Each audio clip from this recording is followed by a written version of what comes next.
Hey guys, it's Ken McElroy here, and I'm here with my good friends Mike and Andrew from Four Peaks Partners, and their operating company is called Park Place Communities, and they have manufactured housing communities in 13 states. Welcome, guys.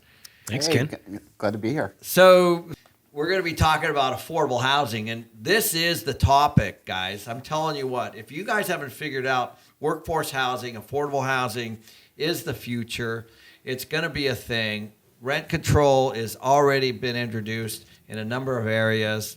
We have a lot of people that are facing eviction. We have people that are facing forbearance. We have people that are facing unemployment, and we don't really know what's going to happen next. And what they're going to do, as Mike has said, they're scrappy. People figure stuff out. And the first thing that they do is figure out how to get their housing costs down and in a safe area. And so I think this is something that you're really going to need to pay attention to, because this topic is really the future of affordable housing. So welcome, guys.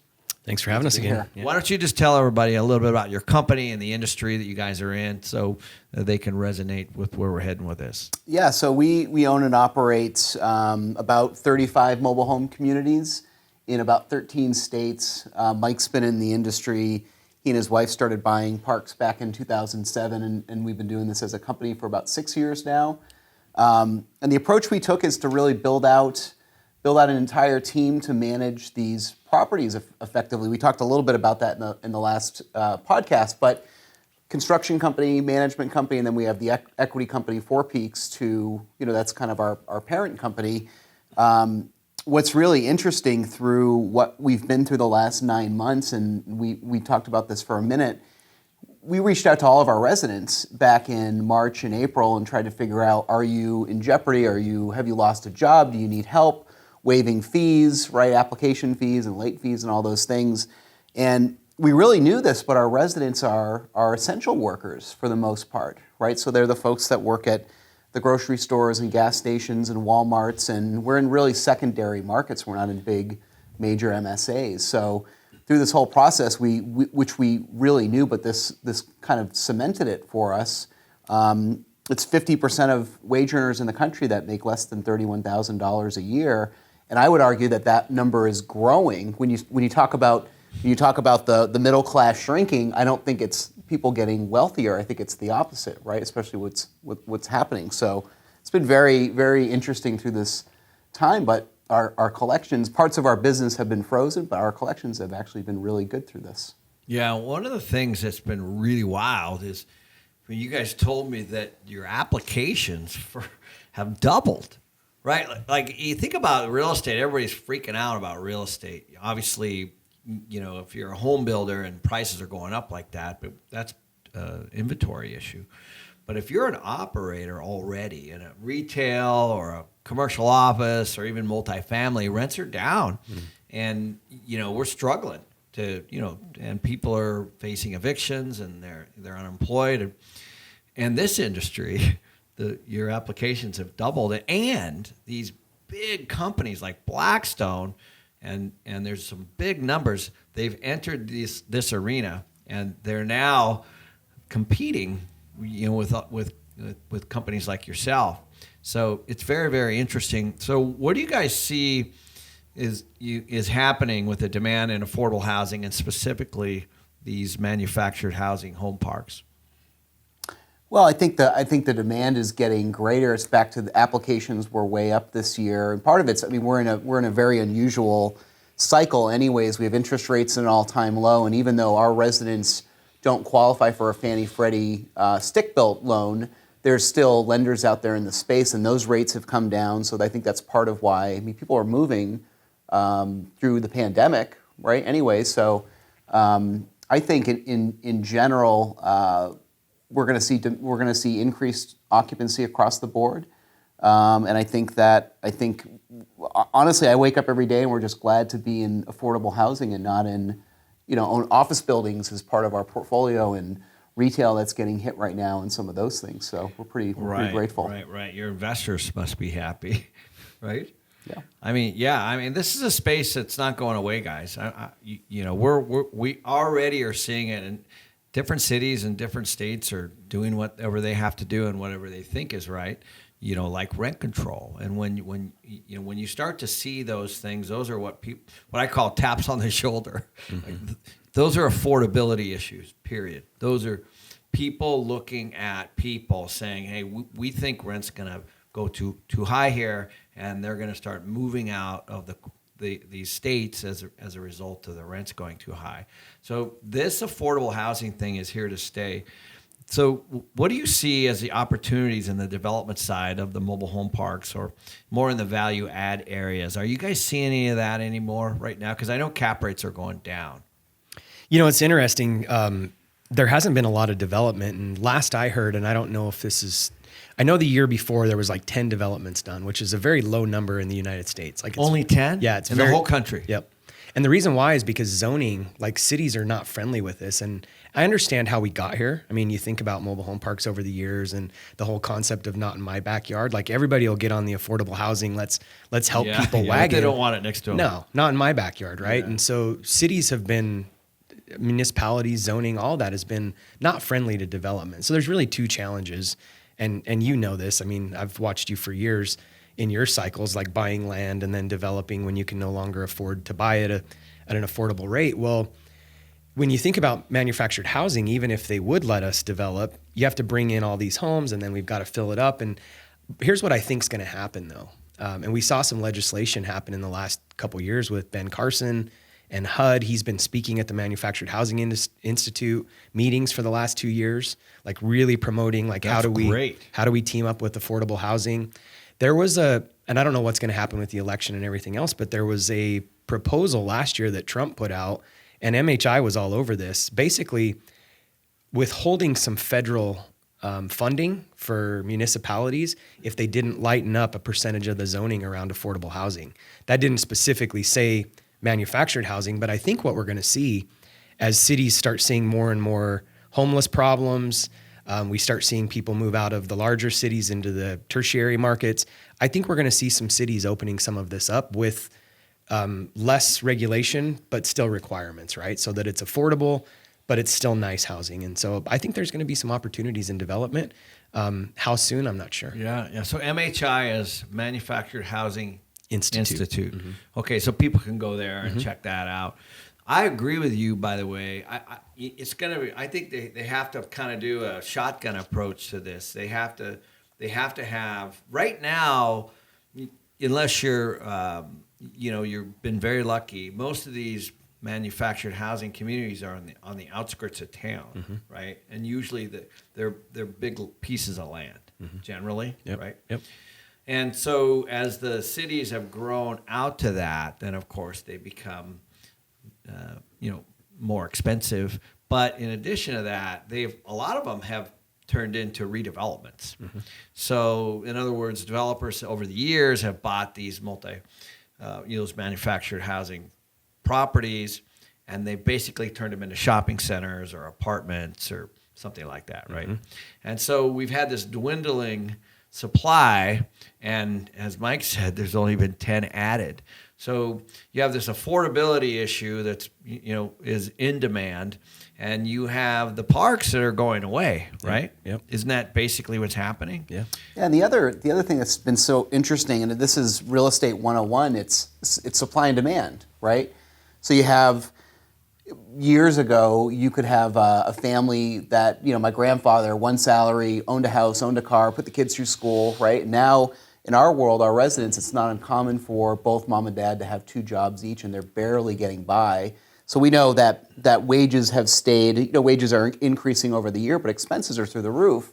So if that doesn't change, that's the direction it's going in, right? And so it'll be, instead of 50% of wage earners that make a certain amount, it's going to be 70% of wage earners that make a certain amount, and that demand is only going to increase, I think. The supply isn't increasing right now. So whether that's opportunities with some of all of this real estate that's going to go back to the bank at some point, or whether it's what Mike was saying about the loosening up on the zoning and things like that, but some interesting things that are all happening right now that's all going to shake out to there needs to be more affordable housing in America. There really does. So one of the things that happens during an apartment cycle is you could have, like in Phoenix was where we are, you can have 10, 20,000 units under construction just in one town.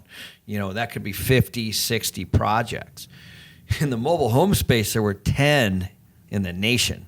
So you have this issue where, in the multifamily business, in the apartment business, that's kind of accepted. We can go in and find a 10 or 15 or 20 acre piece of land, go through the rezoning, the city adopts it, they says yes, they're heavily involved, but you can build it and it adds to the supply. Too many of those tip the supply, and that's when you start to see your rents go down and you start to see concessions and you start to see an oversupply in an area. In the mobile home space and the manufactured housing space, I don't think you're going to see that because we don't have that. There's these cities, these municipalities haven't adopted the supply issue, and I think that's why I believe you guys are in the right place at the right time. There's a massive demand coming, and there's not a supply coming. Yeah. Right. Well, and the other side of this question, the value add opportunity. So I think it's going to take some time to get to a point where development is a real achievable thing. But on the value add side, there's a lot of interesting things happen. Fannie and Freddie are doing a lot more financing, but it's in that Class A space and some B, right?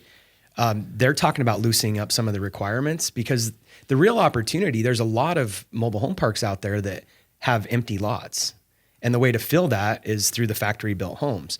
Well, the challenge that a lot of new operators don't understand is they're like, well, I'm going to buy a 100 space park that's 50% empty, and I'm just going to put a whole bunch of homes there. Well, who's going to finance that? Not the banks. Right. So there's actually a Wall Street Journal article that talks about Fannie and Freddie are having conversations around financing the homes themselves, opening up lines of credit. So I think there's going to be a big push around affordable housing. Like, how do we get affordable housing fast? And, nobody knows the exact number, but they say there's like 50,000 communities out there-ish. And if you figure that 20, 30% of those even have 60, 70% occupancy, that's a big number of houses that we can set quickly if we have access to financing. That's really awesome. I think you're going to see some. Yeah. So if you have these parks that are, not fully occupied, you're right. That's something that could be handled immediately, right? Yeah. It's just getting the financing is challenging on the homes themselves because they're private property. They're literally just like a vehicle in most states. You get a title through the DMV. So banks don't want to touch them. So I think when we see some financing and some support from the government, that's when it's going to be really interesting. Oh, that makes sense. So it's a fine line too, because you have to look out for your residents, because you can't simply have a pro forma that says, well, we're going to increase rents 25% in the next 2 years. These are hardworking Americans who don't make a lot of money. And that's the reality. So it's that balance of what can you increase as far as rent or utilities or things like that, where it's still in the affordable, but we're also we're not a nonprofit company. We're still, we have investors and we have that side of the business. So we're riding kind of a very fine line and with that. Yeah, well, that makes complete sense. I mean, it's just the equivalent of, buying a home that has been around for 20 or 30 years or something brand new. It's just going to be worth more, and it's going to cost more, and you have to charge more. Unfortunately, you have to charge more.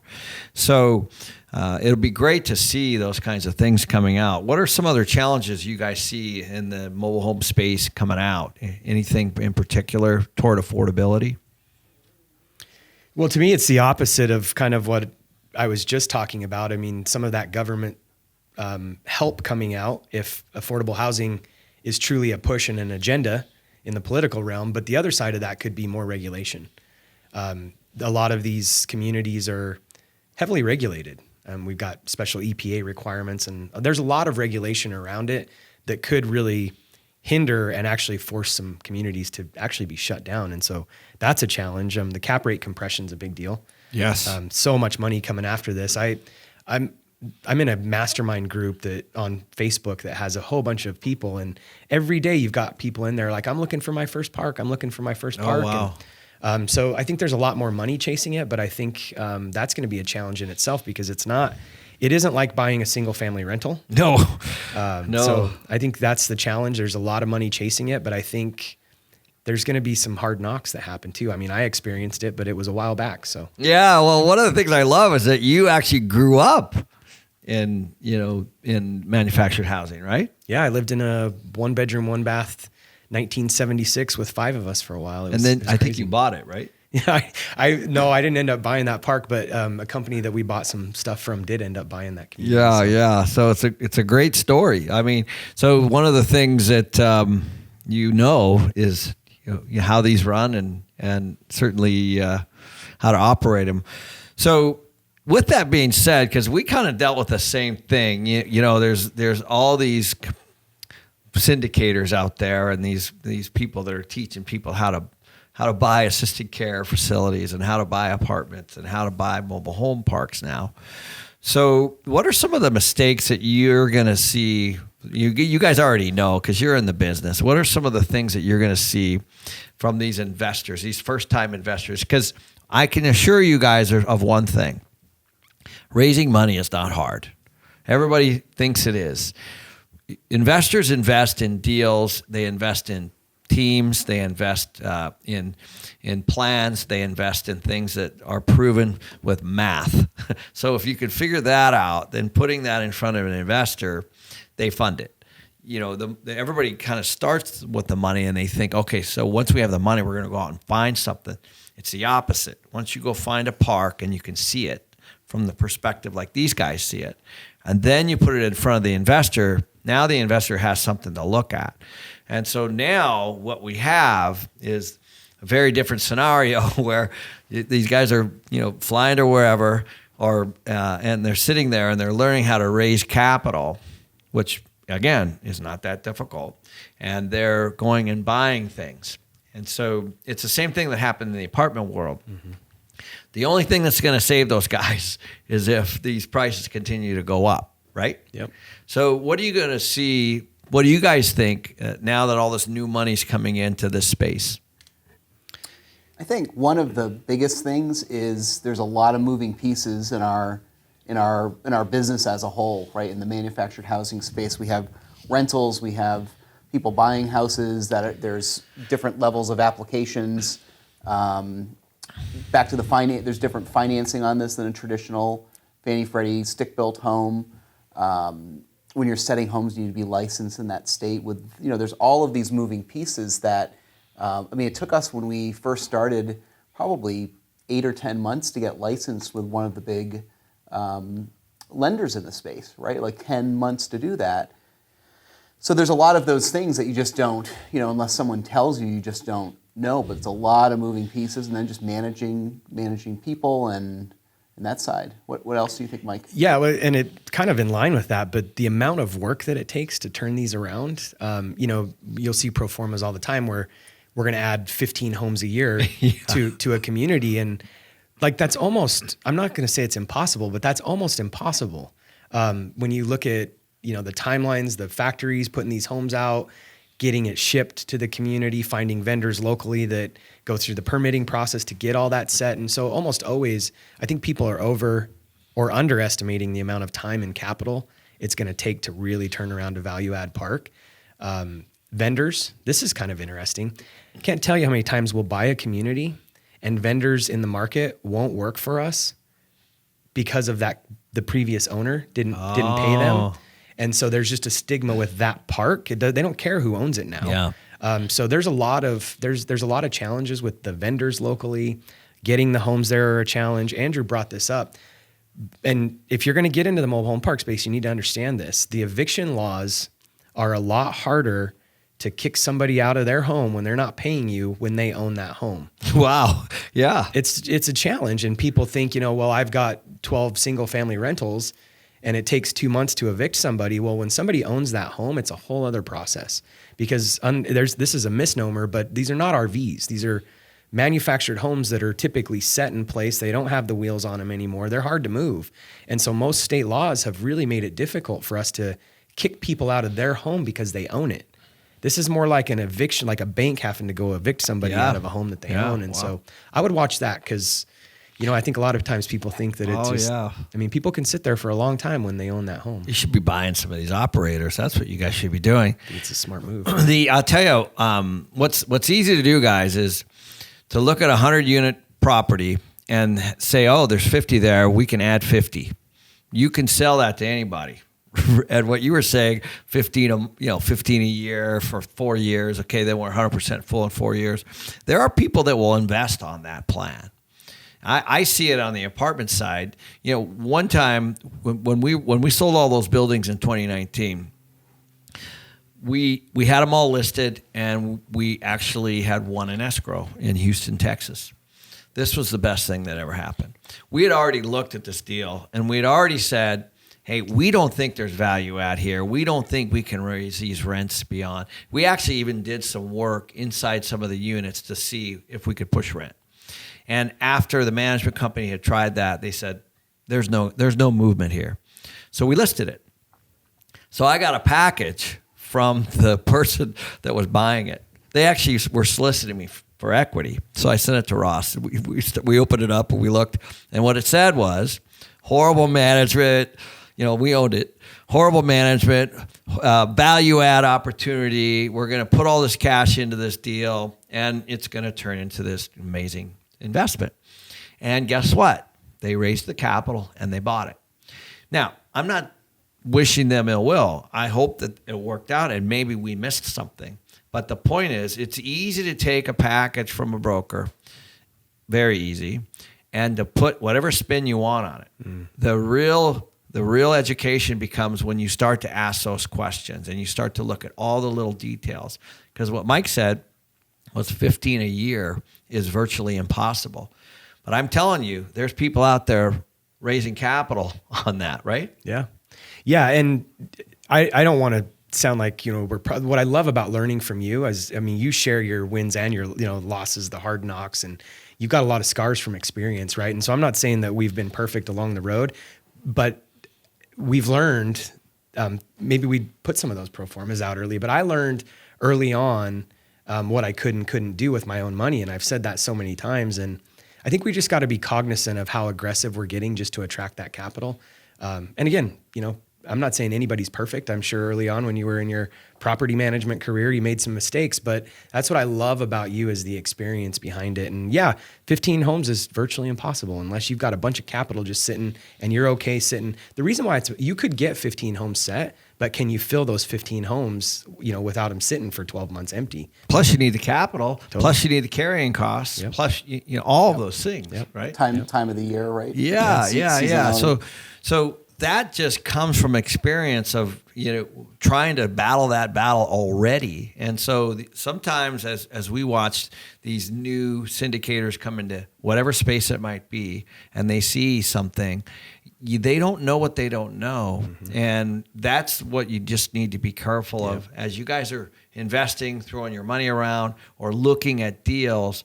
Make sure that you're weighing in on people that actually have a lot of experience in these areas, and they're in the arena, what I mean, battling away.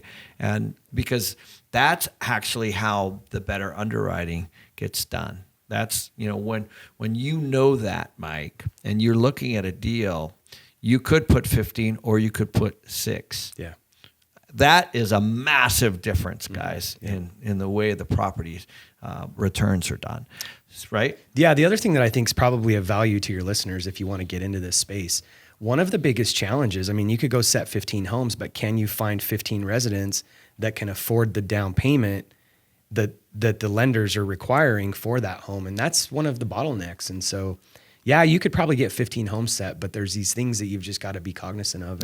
And that's a big one. Yeah, because then now you're putting the cash out, but you can't fill them, so it doesn't matter. 15 of the wrong residents, and all of a sudden, right, that doesn't end well. Yeah, right? and then now you're dealing with these eviction issues of people that own their own homes, which is a whole nother issue. Yeah, you see our scars. Yeah, I know. We all have them, man. It's so good. Well, awesome, guys. Again, thank you so much for all your wisdom around this, and hopefully we provide some value to everybody on what's going on right now if you're looking at getting into this space or looking to invest into this space.